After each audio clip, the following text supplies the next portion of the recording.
נפל לי הרגל.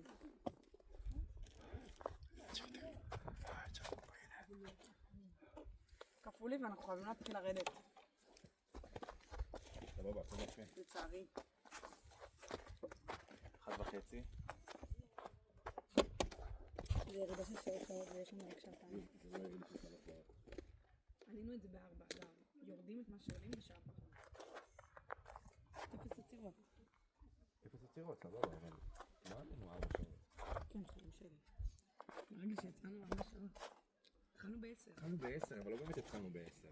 יצאנו מהמרכז מבקרים ב10. עם הספייקים. בסדר, נו.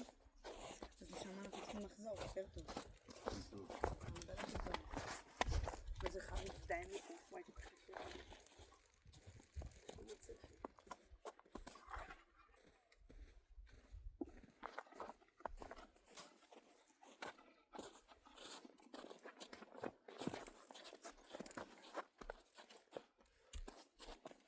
אתה מסתכל זבל? זה שלי? האמת, סבבה, בואי נזיין מפה לשם, כי יש שם לא מלא דברים. סבבה, בואי נזיין מפה.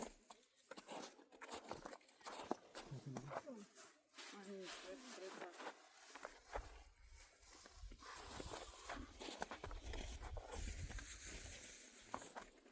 אני הולך להפיס לנו את הפחד.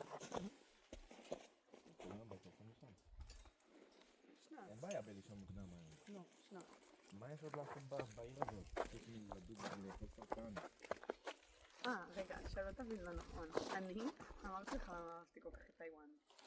מבחינתי, לקום כל בוקר ב7 בבוקר, לטייל כל היום וללכת לישון ב7 בערב, זה הטיול המושלם.